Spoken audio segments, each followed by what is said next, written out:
Jubilee Hills bypoll పోరు నల్గొండ నేతల మధ్య ఆధిపత్య పోరులా మారింది. ఎన్నికల ప్రచారంలో జిల్లా మంత్రులు, ఎమ్మెల్యేలు చురుగ్గా పాల్గొంటుంటే అందుకు ధీటుగా బీఆర్ఎస్ మాజీలు కూడా కాన్వాసింగ్ యాక్టివ్ అయ్యారు. నల్గొండ ఆ జిల్లాలో జరిగిన ఉప ఎన్నికల్లో పనిచేసిన అనుభవంతో ఎవరికి వారు జూబ్లీహిల్స్ ప్రచారంలో దూకుడు పెంచుతున్నారు. కాంగ్రెస్ నుంచి స్టార్ క్యాంపెయినర్లుగా మంత్రులు ఉత్తమ్ కుమార్ రెడ్డి, కోమటిరెడ్డి వెంకటరెడ్డిలు ప్రచారంలో దూసుకుపోతున్నారు.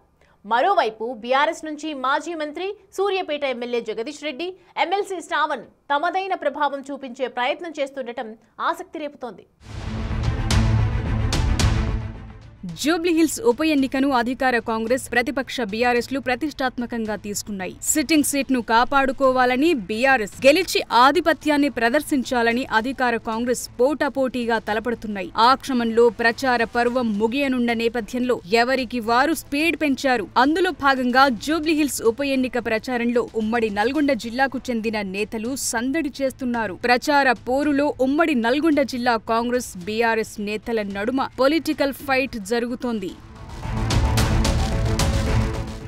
నల్గొండ జిల్లాలో గతంలో జరిగిన 3 ఉప ఎన్నికల్లో ఇరు వర్గాలు తలపడ్డాయి. 3 ఉప ఎన్నికల్లో పనిచేసిన అనుభవంతో కాంగ్రెస్, బీఆర్ఎస్ నేతలు జూబ్లీహిల్స్ లో ప్రచారాన్ని హోరెత్తిస్తున్నారు. ఎన్నికల ప్రచారంలో మిగతా జిల్లాల నేతల కంటే ఎక్కువగా నల్గొండ జిల్లా నాయకులే హల్చల్ చేస్తున్నారట. ఈ ఉప ఎన్నికల్లో కాంగ్రెస్ పార్టీ నుంచి స్టార్ క్యాంపెయినర్లుగా జిల్లా మంత్రులు ఉత్తమ్ కుమార్ రెడ్డి, కోమటిరెడ్డి వెంకటరెడ్డి, సీనియర్ నేత జానారెడ్డి, ఎంపీ చామల కిరణ్ కుమార్ రెడ్డిలను పార్టీ హైకమాండ్ రంగంలోకి దింపింది. బూత్ ఇన్ఛార్జీలుగా పలువురు ఎమ్మెల్యేలకు బాధ్యతలు అప్పగించింది. బీఆర్ఎస్ స్టార్ క్యాంపెయినర్ల లిస్టులో మాజీ మంత్రి, ఎమ్మెల్యే జగదీష్ రెడ్డి, ఎమ్మెల్సీ దాసోజు శ్రవణ్ ఉండగా బూత్ ఇన్ఛార్జీలుగా మాజీ ఎమ్మెల్యేలకు ప్రచార బాధ్యతలు అప్పగించారు.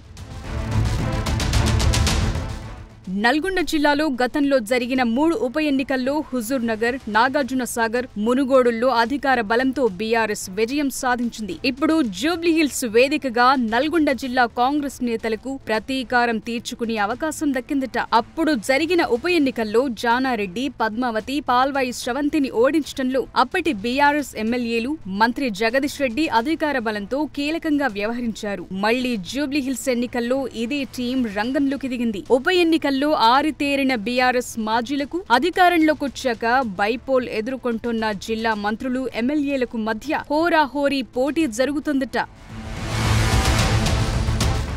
తెలంగాణలో ఏ జిల్లా నేతలు కూడా జూబ్లీహిల్స్ లో ఇంతగా ప్రచారంలో కనపడటం లేదంటున్నారు. జూబ్లీహిల్స్ ఎన్నికలు నల్గొండ జిల్లాలో జరుగుతున్నాయా అనే విధంగా జిల్లా నేతల హడావిడి కొనసాగుతోందన్న టాక్ వినిపిస్తోంది. ఇప్పటికే బీఆర్ఎస్ మాజీ మంత్రి జగదీష్ రెడ్డి, జిల్లాకు చెందిన మాజీ ఎమ్మెల్యేలు, ప్రజా ప్రతినిధులతో బోరబండలో మగ్గం వేయగా ఇటు మంత్రులు ఉత్తమ్, కోమటిరెడ్డిలతో పాటు గుత్తా అమిత్ రెడ్డి సహా కాంగ్రెస్ ఎమ్మెల్యేలంతా యూసుఫ్గూడ నుంచి చక్రం తిప్పుతున్నారు. మరి బీఆర్ఎస్ కు నల్గొండ నేతలు ఏమాత్రం చలకిస్తారో చూడాలి.